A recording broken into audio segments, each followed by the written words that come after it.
Olá, meus amigos, um dia de muita paz para todos nós. Hoje, exatamente 30 de setembro de 2025, estamos nós reunidos para estudarmos a obra Missionários da Luz. Então, eu vou aproveitar que o nosso Augusto está aqui ao nosso lado para fazer a nossa prece de gratidão.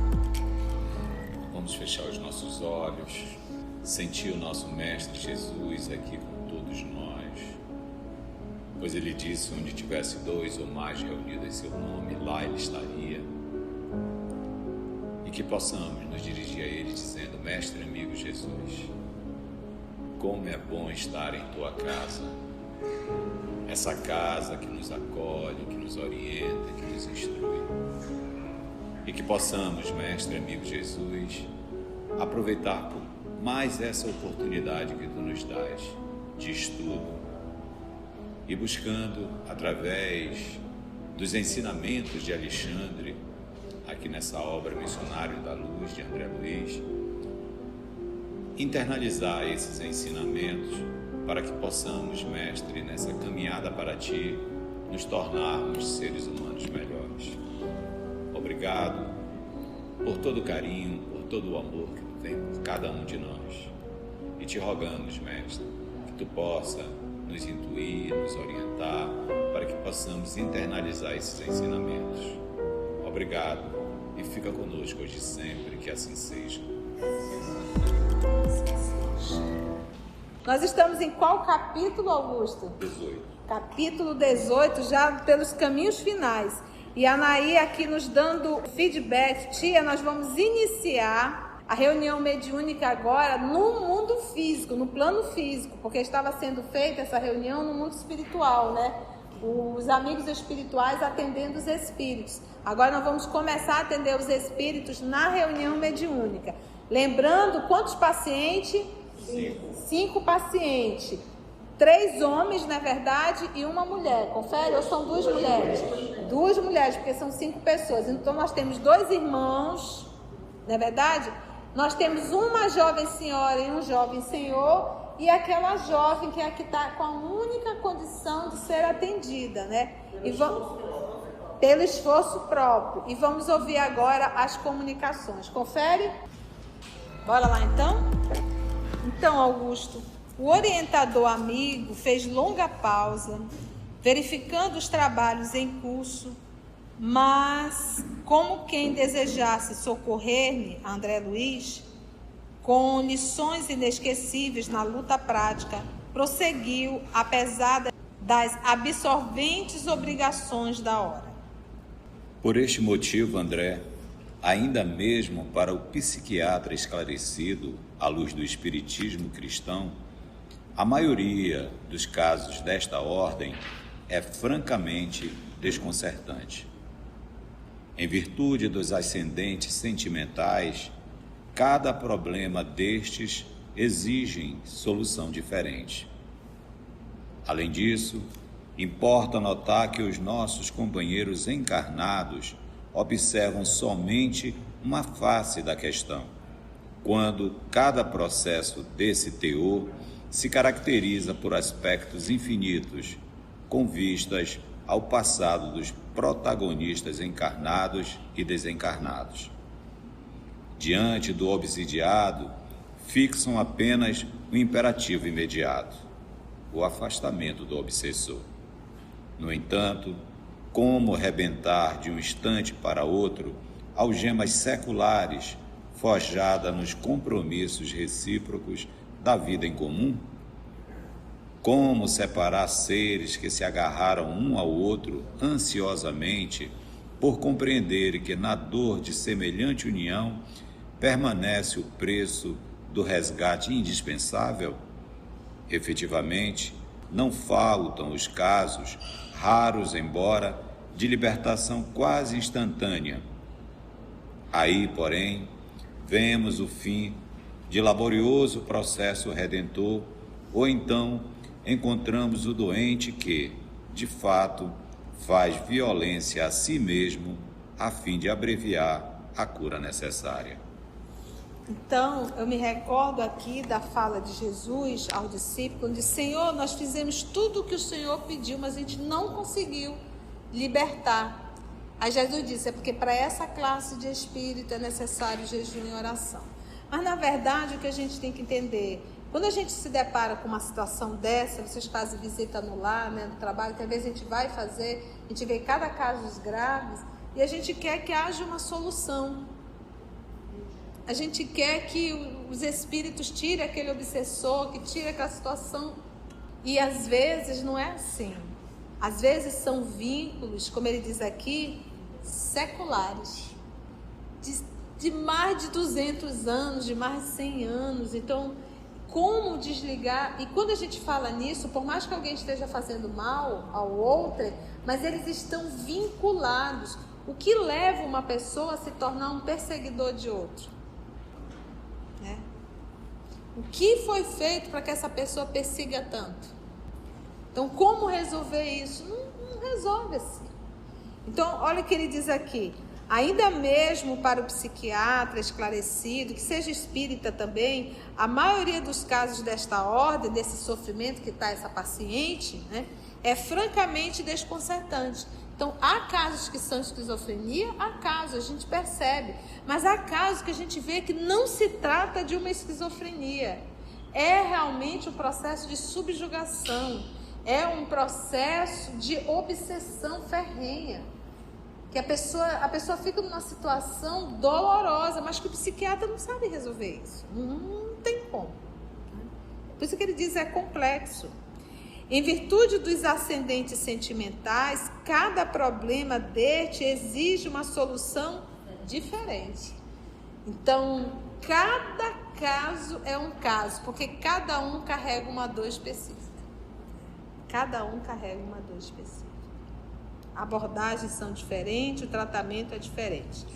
Importa notar que os nossos companheiros encarnados observam somente uma face da questão. Qual é a face? Esse aqui é um paciente que está obsidiado, que está no processo de subjugação. Essa é uma face, mas o que está por detrás de tudo isso? O que faz com que essa pessoa passe por tudo isso? Todo o histórico anterior. Todo o histórico anterior. Além disso, importa então notar, ele diz assim, diante do obsidiado, fixam apenas um imperativo imediato. Qual é? O afastamento do obsessor. Esse é o imperativo imediato, né? Tem que afastar o obsessor. No entanto, como rebentar de um instante para outro algemas que são o quê? E essas algemas, elas foram construídas, né, forjadas, nos compromissos recíprocos da vida em comum. O que eu fiz? Foi eu que construí isso. Fui eu que montei esse ódio, essa raiva toda, esse sentimento. É por isso que a gente fala, gente, não arruma encrenca com ninguém, né? Não faça mal a ninguém, não puxe tapete de ninguém. Porque a gente pode arrumar uma encrenca que vai construir uma algema, um lado da algema na mão do agressor, da vítima, e o outro na nossa. E sabe Deus quantos séculos a gente vai ficar amarrado nessa situação. E outra coisa, eu fiz um atendimento com uma ex-esposa, mas a ligação dela com o esposo, que ela não aceita a separação, é tamanha, que eu fiquei pensando aqui comigo, se ela desencarnar hoje, ela se torna uma obsessora dele. Não há dúvida de tão fixar, e já é aquela fixação que não é mais de uma saúde mental, já se tornou um processo obsessivo, que é aquela monoideia da pessoa, é aquela monoideia fixa, e que a pessoa respira o ar daquela monoideia. Se ela morre hoje, ela vai se tornar um obsessor, tanto dele quanto da atual esposa dele. Vai para dentro da casa. Olha a confusão que a gente arruma. Imagina o obreiro da vida eterna, aquela que ele chama até de borboleta saltitante, né? Aquela que fica, ela está lá no cemitério, porque se ela fosse para casa, fazer o marido entrar em isso. O Augusto está aqui lembrando o caso da borboleta saltitante, né, do livro Obreiros da Vida Eterna, que era uma esposa, mas que ela não foi fiel no lar. Por isso que ele chamou de borboleta saltitante, né? Ela era uma... né? E quando ela desencarnou, o sepultamento tinha pouco tempo ainda, estava ali no máximo com os 30 dias, no cemitério, e ela estava ligada ao corpo físico dela. Então ela estava no cemitério e os fios ligados ao corpo físico já sepultado. E quem era o mentor do Obreiros? Vê a cola, né? É o Jerônimo. O Jerônimo disse que o quê? Se ela não tivesse fixada ao corpo, ela estaria dentro da casa dela, prejudicando com a própria situação dela de perturbação, tanto o esposo quanto os filhos. E eles não mereciam isso. Entendeu? Sim. Entre a terra e o céu, a Odila desencarna.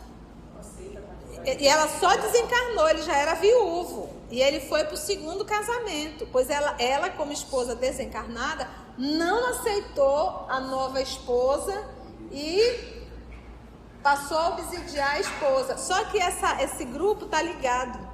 Por isso que ela teve uma ação. Porque, poxa, é uma segunda noiva, é um segundo casamento. Ela não participou, ela não foi amante, nada disso. Mas só que ela está ligada no passado com a Odila. Outras histórias. Agora ela é protetora, né? De obsessora a protetora agora. E então é algo muito intricado. Então aquela ideia de que tá morto e tá tudo resolvido. E ela só teve ação depois que a Zulmira, devido ao problema do Julinho, do afogamento, né? Que ela deixou ele se afogar, que ela teve porque a Zulmira se sentiu culpada. Aí abriu a porta para que ela pudesse ser obsidiada pela Odila. A culpa, né? Porque antes ela estava bem, né? Estava bem, ela estava tentando e não conseguia. O Augusto está lembrando aqui algo interessante. A gente acaba ligando uma obra com a outra, né? Que é Entre a Terra e o Céu, que nós estamos gravando na sexta-feira. A Odila era esse espírito obsessor dentro da casa, porque ela não aceitava. Mas ela não tinha ação sobre a Zulmira, a Otília e a Zulmira. Mas a Zulmira tinha muitos ciúmes do marido dela atual com o filhinho do primeiro casamento. Porque a Zulmira achava que o marido dela dava muita atenção para o próprio filho. Aí sabe o que ela fez? Facilitou, deixou o menino se afogar. Não estou nem vendo nada, estou distraída aqui. Sabe que o menino era tentado no balde e deixou o menino acabou se afogando. Só que ela sabe que ela foi responsável de forma indireta, mas foi. Porque ela facilitou, ela deixou. Então ela carregava essa culpa por não ter cuidado do menino de 8 anos de idade e deixou o menino se afogar. Então essa culpa já virou uma porta para que a Odila... E detalhe, a Odila viu que ela foi imprudente e facilitou a morte do Juninho. Estava na programação o Júlio desencarnar, mas não daquela forma, não ali. É como se fosse assim, Tarcísio. Deus não contava. Ele ia morrer afogado, mas ela não tinha que ter facilitado. Ia ser um acidente. Mas a Odila estava tão obcecada que ela nem se lembrava do filho. Ela só queria Sim. O filho desencarnou e em nenhum momento ela disse assim, onde que está meu filho? Não, ela só queria acabar com a Zulmira. Então são processos muito intricados que nós temos que nos preocupar muito do que nós estamos angariando na vida, né? Não faça, né? Não faça. Jesus, tudo que Jesus nos ensina é certinho. Fazer do jeitinho que ele ensina. Não vamos nos entristecer se o outro nos fizer mal. Mas vamos nos entristecer se nós fizermos mal. Que aí a gente vai estar se comprometendo. Se o outro nos fizer mal, oportunidade de perdão. Mas quando nós fazemos o mal, somos nós que estamos sujando as mãos, né? Vamos lá. Examinando a extensão dos obstáculos ao restabelecimento completo dos enfermos psíquicos, considerou André Luiz. Depreende-se, então, que Alexandre, porém, não me deixou terminar, cortando-me a frase inoportuna, e respondeu Alexandre: Já sei o que vai dizer. Verificando as dificuldades que relaciono para o seu aprendizado natural, você pergunta se não será infrutífero o nosso trabalho e se não será melhor entregar o obsidiado à própria sorte. Porque ele disse assim, olha, é muito intricado, são séculos de envolvimento, ninguém vai resolver nada, porque adianta isso aqui tudo? Adianta todo esse trabalho de uma reunião mediúnica? É isso que ele mais ou menos está querendo saber, né? Ele diz assim, olha, você pergunta se não será infrutífero o nosso trabalho, depreende-se então compreende-se que o quê? Né? Qual é o resultado de tudo isso? Não vai dar para fazer nada? Vamos lá. Esta observação, contudo, é um contrassenso. Se você estivesse na terra, ainda na carne, e visse um filho amado, em condições pré-agônicas, totalmente desenganado pela medicina humana, teria coragem de abandoná-lo ao sabor das circunstâncias? Né?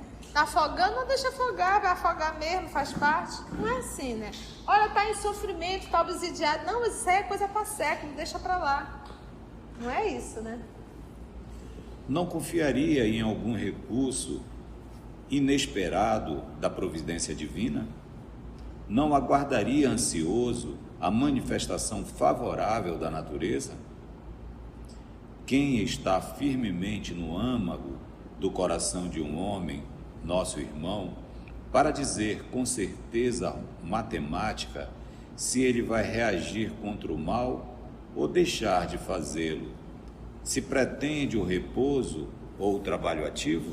Que é tão interessante, a gente não está no coração do outro, ninguém está determinado para fazer o mal. Porque quando a gente fala da crucificação de Jesus, é como se tivesse escrito já lá, olha, vai acontecer isso, isso, isso, vai passar por isso, isso, isso. Não, há uma probabilidade mas de repente tudo pode mudar.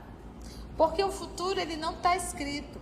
Se nós tivéssemos ouvido as lições dele, apesar de todas as demonstrações concretas que ele deu, afirmando, eu sou o Cristo, eu curei, eu levantei Lázaro do sepulcro, eu levantei Talita do sepulcro, eu devolvi visão a cego, eu fiz parar um temporal, ele fez tudo isso que ele fez foi só para que as pessoas olhasse e dissesse, ele é o Messias, então vamos segui-lo. Poderia ter mudado todo o percurso da nossa história, mas o que nós fizemos, não acreditamos, apesar de todas as demonstrações. O nome disso é um processo o quê? De subjugação, é um processo de obsessão coletiva, como diz Emmanuel, né? Em que as pessoas não conseguiram enxergar o óbvio frente a frente. E aí nós optamos. Então, ou seja, isso quer dizer o quê? Que nós montamos aquilo. Então, havia uma probabilidade? Havia probabilidade. Tanto é que foi dias antes que ele falou. Quando ele, lá no início dele, ele já não disse, olha gente, é o seguinte, vão me crucificar, viu? Ele já foi falar 1 dia, 2 dias antes dele ser chamado, dele ser preso. Porque ele percebeu que já estava sendo, a trama que estava sendo feita para prendê-lo. Então, assim é a nossa vida. Então, eles aqui, não está escrito que eles serão sempre, que nada vai dar certo. Não, vamos tentar. A gente pode mudar essa história. Quem sabe esses irmãos não decidam aí perdoar. Por isso tem o trabalho dos amigos espirituais, dialogadores, que vêm dialogar e de repente no diálogo pode mudar todo um percurso. A gente não faz isso às vezes com um diálogo. A pessoa chega assim, está com uma ideia, não, vem cá, vamos conversar, não é verdade, não tinha pensado dessa forma, e muda totalmente o curso da vida da pessoa. Demove muitas vezes aquela ideia, né? Não podemos, desse modo, mobilizar qualquer argumento intelectual para fugir ao nosso dever de assistência fraterna ao ignorante e sofredor. urge atender a nossa parte de obrigação imediata, compreendendo que a construção do amor é também uma obra de tempo. Nenhuma palavra, nenhum gesto ou pensamento nos serviços do bem permanece perdido. Nada, né? É igual você ver o ferimento, pé diabético, não tem jeito não. E aí, não temos que fazer curativo nenhum. Vai fazer isso? Por mais que você saiba que é um pé diabético, você vai fazer as asepsia necessária, até talvez uma amputação, mas você vai tentar prolongar a vida daquela criatura. Então, da mesma forma, é um caso intrincado, é um caso difícil, é um processo doloroso de obsessão, mas não vamos deixar de dar a assistência necessária. Diz André: compreendi a nobreza da observação e mantive-me em silêncio. E porque o meu orientador voltasse a cooperar ativamente nos trabalhos em andamento, passei a examinar os doentes psíquicos, enquanto o doutrinador terreno prosseguia em sua luminosa tarefa de evangelização. Então a reunião está acontecendo, o dialogador estava falando com os espíritos e um trabalho intenso no mundo espiritual. Lembra que quantos trabalhadores espirituais tem? Vocês lembram que eles falaram? Hã? Centenas de trabalhadores no mundo espiritual. Então uma reunião mediúnica, ela faz um movimento muito grande de trabalhadores, que a gente não faz ideia. A gente vê só aquela salinha ali miudinha, mas a gente não tem ideia. Nossa parte da igreja, a gente precisa só atrasar. E isso assim, por exemplo, a nossa prática, ela é de estudo, ela tem outra conotação. Ainda não é um processo de desobsessão, né? Ainda não é uma clínica, né? Ali nós somos estagiários, né? Mas quando se fala já de um grupo de desobsessão, aí o trabalho é outro. A gente poderia até pegar como exemplo também o nosso estudo, né? A gente vê aqui uma quantidade de pessoas, mas que espíritos aqui participando do estudo também, aproveitando esse estudo, a gente nem imagina a quantidade que tem aqui, né? Que são Estão acolhidos na casa. Sim. Para receber tratamento, receber algum tipo de ajuda, com certeza são inúmeros. A gente imagina. Nem imagina. Sim. Nós mesmos. Sim, tem que estar com a gente. Nós mesmos recebemos assistência, espíritos que às vezes estão vinculados, né? A gente não tem noção do trabalho paralelo que acontece num centro espírita, nas igrejas, aonde tem duas ou mais pessoas reunidas em nome do Cristo, ele se faz presente, atendendo, auxiliando. São trabalhos assim muito grandes realmente, né?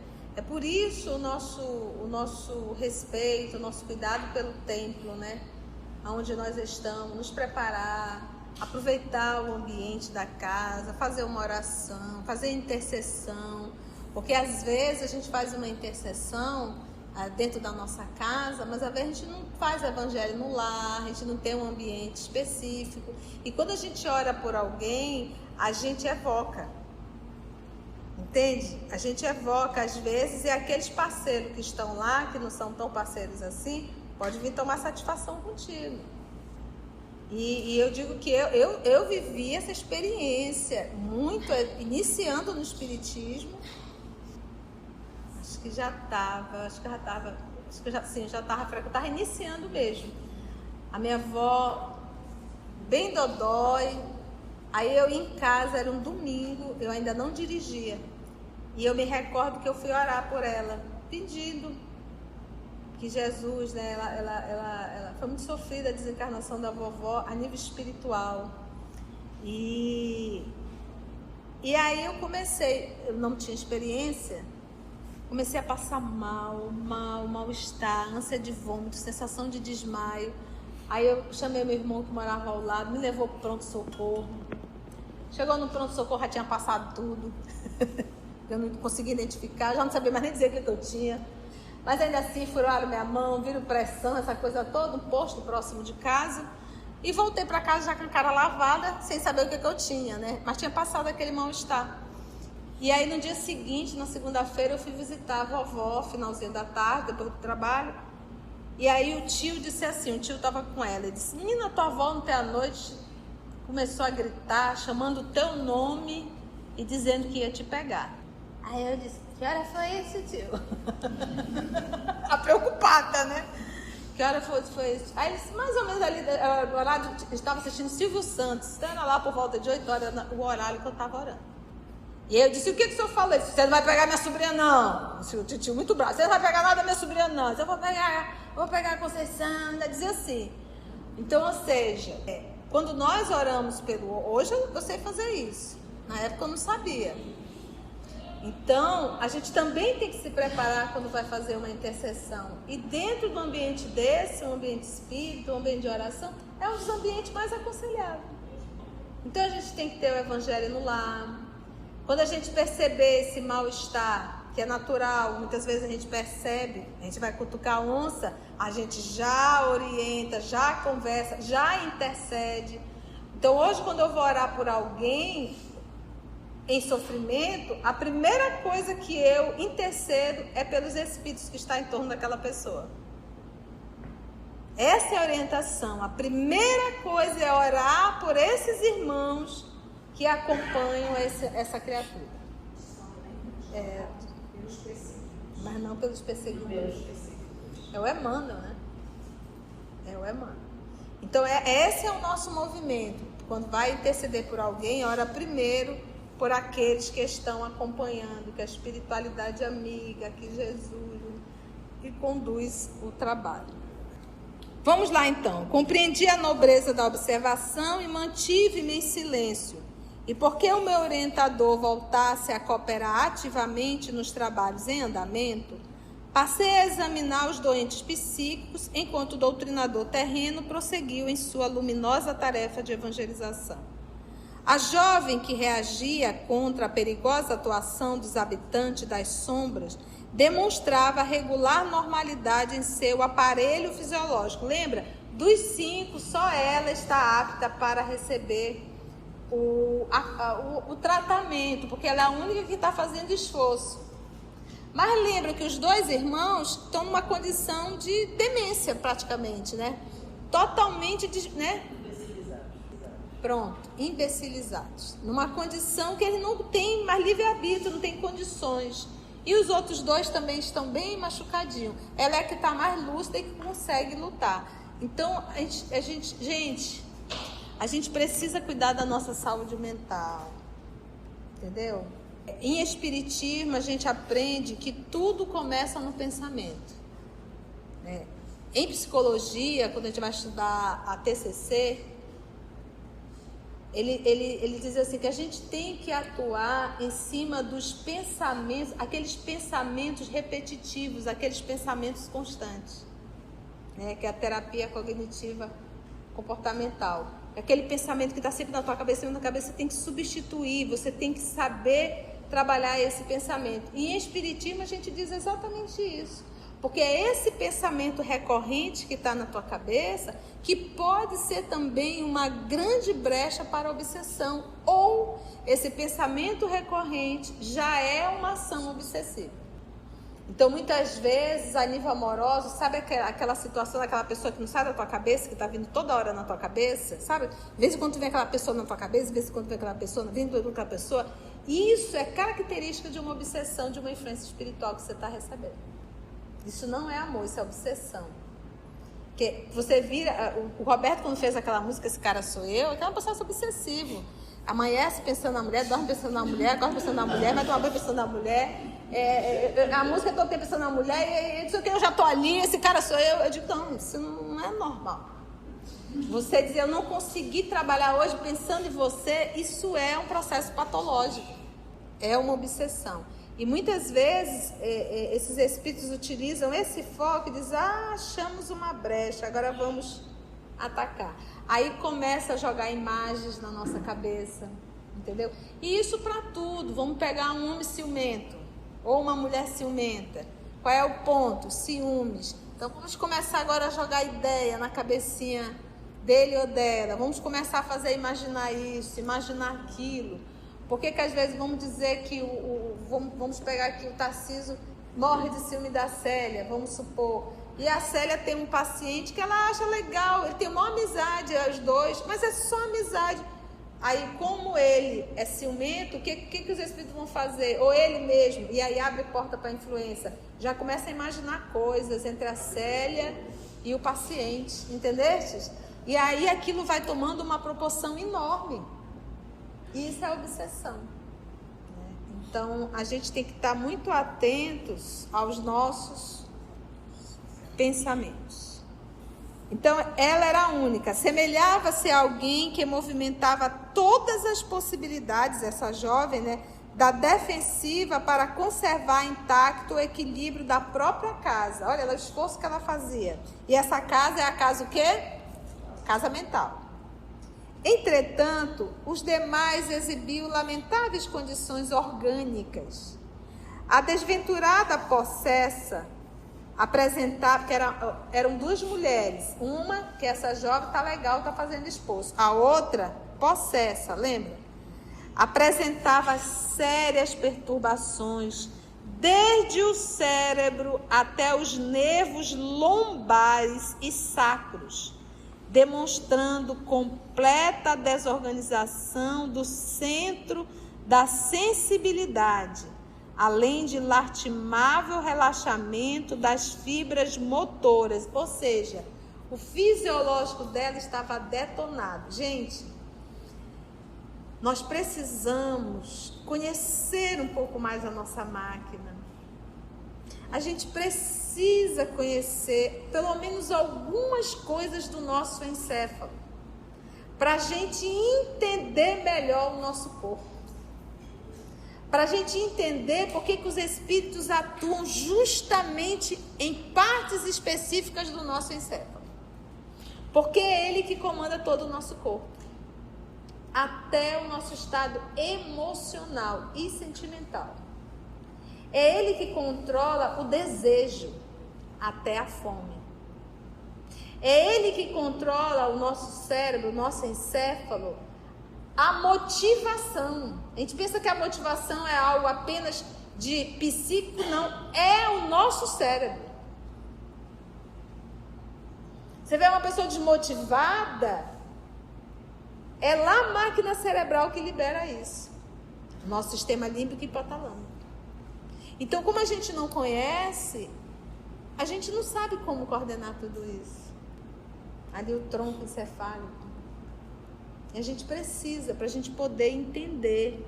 Aí vai dizer assim, mas tia, quem comanda tudo é o encéfalo? Quem comanda tudo é o espírito. E o espírito, ele atua no encéfalo. Eu posso pegar essa máquina e saber conduzi-la para a minha saúde, como eu posso também destruí-la. E destruir o meu corpo. Entende? Se um computador de alta geração, tu já acha o máximo, dia que nós conhecermos de forma en passant o nosso encéfalo, aí nós vamos dizer, meu Deus,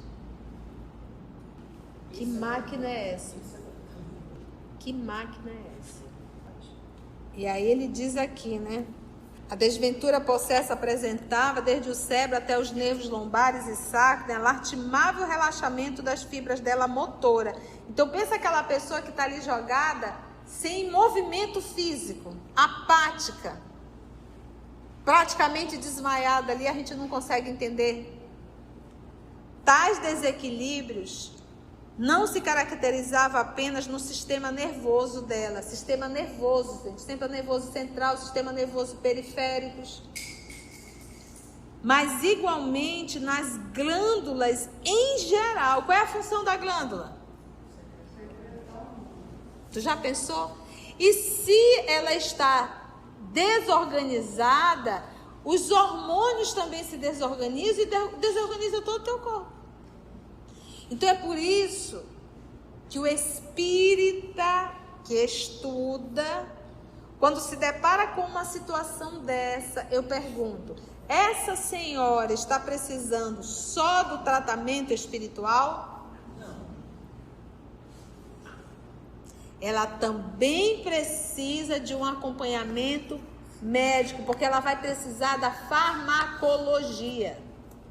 Ela vai precisar ver como estão suas taxas hormonais. Uma pessoa em depressão, como é que está o sistema de comunicação neural dela? Uma coisa não elimina a outra. A gente tem que ter o tratamento médico necessário. Um psiquiatra precisaria atender essa nossa irmã. A farmacologia precisaria atender. E o auxílio, o amparo espiritual. Porque por mais que seja uma obsessão, ele está destruindo o corpo físico. E se tem médicos na Terra, é com a permissão divina. A doutrina não está para anular a medicina, ela está para ajudar, para fazer um trabalho juntos, né? Então a gente sempre orienta, você está fazendo tratamento médico, não pare o seu tratamento médico, não pare suas medicações, tá?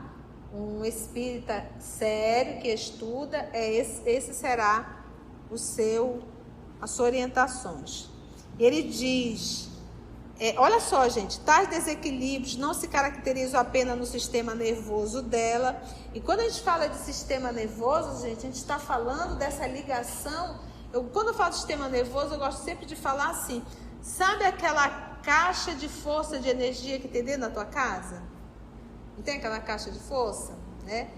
Se tem luz lá no teu quarto, tem essa luz no teu quarto por quê?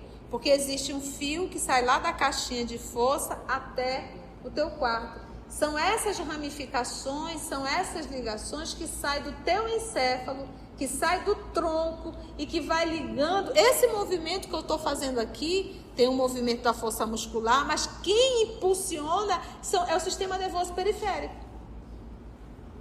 É autônomo, é ele que movimenta. O nosso organismo, ele também está ligado. Então, ou seja, é perfeito. Está tudo interligado, a pontinha do meu pé. A gente acha que o neurônio só tem na cabeça, não, a pontinha do meu pé tem, porque são os fios que a gente vai chamar dos axônios. Está tudo interligado. E ela diz, olha a situação, mas igualmente nas glândulas, que são que secretam os hormônios, em geral, e nos mais diversos órgãos. Nos demais obsidiados, os fenômenos de degradação física não eram menores, era também degradação física. 2 deles revelavam estranhas intoxicações no fígado e rins.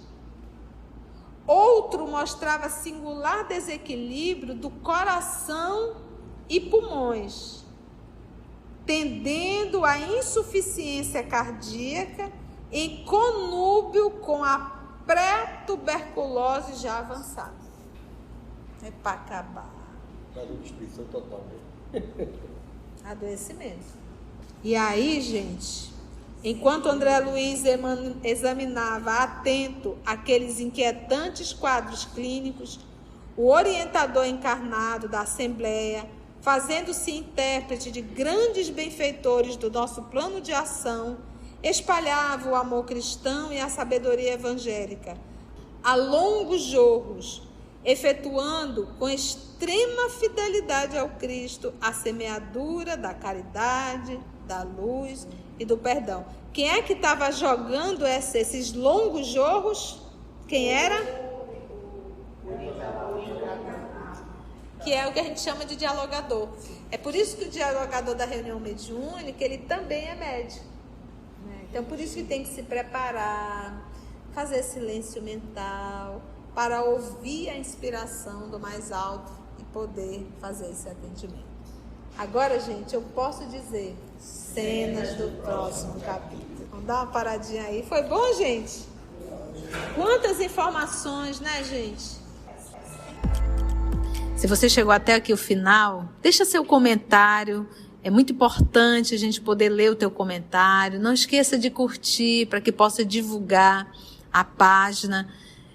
Dá o seu like, né? E, se possível, faça a sua inscrição no nosso canal e toca o sininho. Porque quando você toca o sininho, o YouTube avisa para você quando o EOS publicar um novo estudo. Então, receba um grande abraço da família EOS Manaus.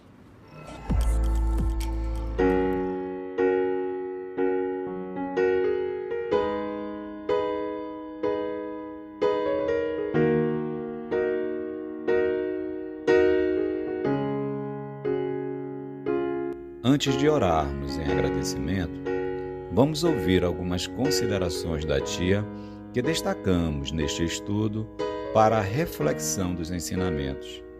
Vamos aos destaques da tia?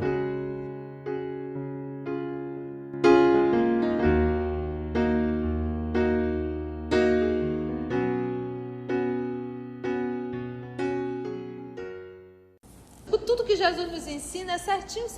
Fazer do jeitinho que ele ensina. Não vamos nos entristecer se o outro nos fizer mal. Mas vamos nos entristecer se nós fizermos mal. Que aí a gente vai estar se comprometendo. Se o outro nos fizer mal, oportunidade de perdão. Mas quando nós fazemos o mal, somos nós que estamos sujando as mãos, né? Porque é esse pensamento recorrente que está na tua cabeça que pode ser também uma grande brecha para a obsessão. Ou esse pensamento recorrente já é uma ação obsessiva. Uma coisa não elimina a outra. A gente tem que ter o tratamento médico necessário. Um psiquiatra precisaria atender essa nossa irmã. A farmacologia precisaria atender. E o auxílio, o amparo espiritual, porque por mais que seja uma obsessão, ele está destruindo o corpo físico. E se tem médicos na Terra, é com a permissão divina. A doutrina não está para anular a medicina, ela está para ajudar, para fazer um trabalho juntos.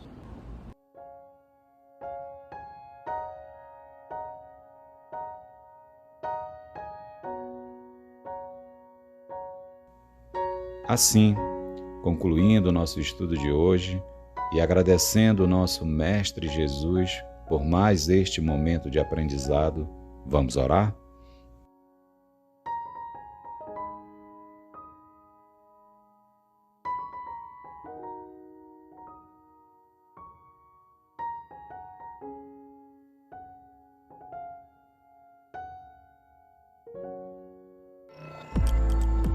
Então vamos envolver o nosso irmão Paulo, que irá fazer a nossa prece de gratidão a Deus. Senhor Jesus de Nazaré, espiritualidade da casa, espiritualidade desta atividade, te agradecemos imensamente por essa oportunidade, te agradecemos por essas reflexões e falemos assim: Pai nosso que estás no céu, santificado seja o teu nome. Venha a nós o vosso reino, seja feita a vossa vontade, assim na terra como no céu. O pão nosso de cada dia dai-nos hoje e sempre. Perdoa, Senhor, perdoa as nossas dívidas, à medida que formos perdoando a quem tiver nos ofendido. Não nos deixe cair em tentação, mas livra-nos de todo mal. E assim seja. EOS Manaus. Estudando para servir ao Cristo. Visite nosso site em www.eosmanaus.org. No YouTube, procure o canal EOS Manaus. Participe do nosso grupo no Facebook. No Instagram somos @EOS Manaus. Escute e estude na Rádio Manaus de Estudos Espíritas. Estamos, também, em diversas plataformas de áudio. Procure EOS Manaus, no seu aplicativo preferido. EOS Manaus. Estudando para servir ao Cristo.